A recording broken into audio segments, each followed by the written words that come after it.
بسم اللہ الرحمن الرحیم۔ السلام علیکم۔ آپ یوٹیوب چینل دیکھ رہے ہیں اور میں ہوں کاشف کھگا۔ مصر کا فرعون جس نے خدائی کا دعویٰ کیا تھا، ایک دفعہ اس کو پتہ چلا کہ اس کی باندی نے موسیٰ کہ خدا کو اپنا رب مان لیا ہے۔ فرعون نے اس باندی کو اپنے دربار میں بلوایا۔ اس کے ساتھ 2 بچیاں تھیں، ایک معصوم بچی، دودھ پیتی بچی جو اپنی ماں کے سینے پہ لپٹی ہوئی تھی، اور دوسری تھوڑی سی بڑی بچی تھی۔ فرعون نے ایک تیل سے بھرا ہوا برتن آگ کے اوپر رکھوایا، اور جب تیل ابلنے لگا تو فرعون نے اس باندی کو کہا کہ اگر تو موسیٰ کے خدا کو مانتی ہے تو اس تیل میں تیری بچیوں اور تمہیں ڈال دیا جائے گا، اور اگر تو مجھے خدا مانتی ہے تو میں تیرا گھر سونے چاندی سے بھر دوں گا۔ اس پر باندی نے کہا کہ اگر میری 100 بچیاں بھی ہوتی تو میں اپنے اللہ پہ قربان کر دیتی، یہ تو صرف 2 ہیں۔ فرعون کو غصہ آیا اور اس نے حکم دیا کہ اس کی بڑی بچی کو تیل میں ڈال دو۔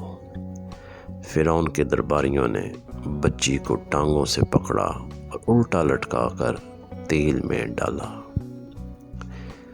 بچی اپنی ماں کو پکارتی پکارتی اور چیخیں مارتی ہوئی اس تیل میں جا گری۔ ہم یہ تصور بھی نہیں کر سکتے کہ اس وقت اس کے ماں کے دل پر کیا گزری ہوگی جب اس کی ایک بچی کو تیل میں ڈال دیا گیا ہوگا، اور اس تیل میں ایسے تل رہی تھی جیسے مچھلی کو تلتے ہیں، لیکن اس کی ماں کا ایمان اتنا پختہ تھا کہ اس نے اپنی آنکھ سے ایک آنسو نہیں نکالا۔ لیکن اگر اس وقت وہ فرعون کی بات مان بھی لیتی اور گھر جا کر اللہ سے توبہ کر لیتی تو اللہ نے اسے معاف کر دینا تھا، لیکن اس نے ایسا نہیں کیا۔ جب بچی تیل میں تل رہی تھی تو اللہ کی رحمت کو بھی جوش آیا، اور اللہ نے ماں کی آنکھوں پر پردہ ڈال دیا، اور ماں نے اپنی بچی کی روح کو نکلتے ہوئے دیکھا اور جنت میں جاتے ہوئے دیکھا، اور ایک غیبی آواز آئی کہ صبر کر، جنت تیری راہ دیکھ رہی ہے۔ فرعون نے پھر حکم دیا کہ اس چھوٹی بچی کو بھی تیل میں ڈال دیا جائے، تو وہ بچی تو بہت معصوم تھی، اس نے تو چیخو پکار بھی نہ کی، اور اس کو بھی تیل میں ڈال دیا۔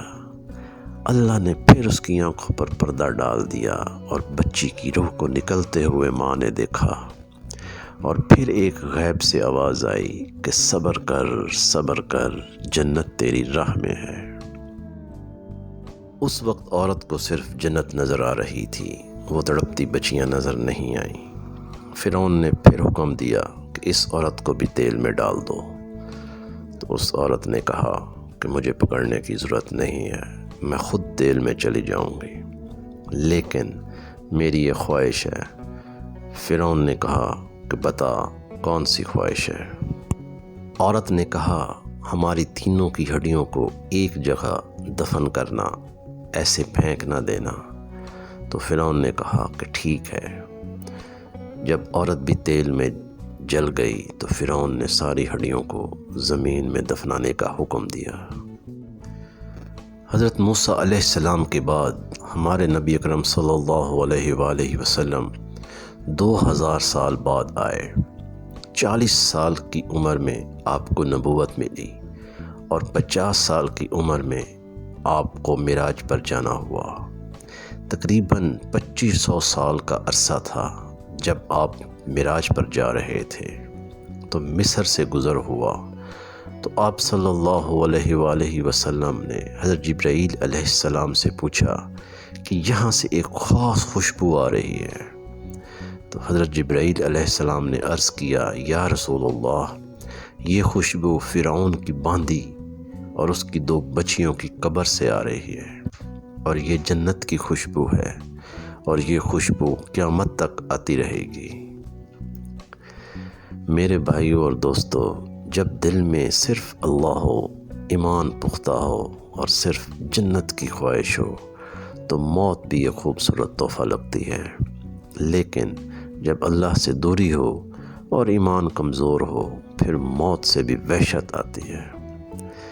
اللہ تعالیٰ سے دعا ہے کہ ہمیں بھی وہ کامل ایمان، اللہ سے محبت کی تڑپ اور جنت کی خواہش اور اپنے نبی اکرم صلی اللہ علیہ وآلہ وسلم کے طریقے پر 100% چلنے کی توفیق عطا فرمائے، اور جب ہمارا آخری وقت ہو، ایمان پر موت ہو اور زبان پر ایک ہی کلمہ ہو، لا الہ الا اللہ محمد الرسول اللہ۔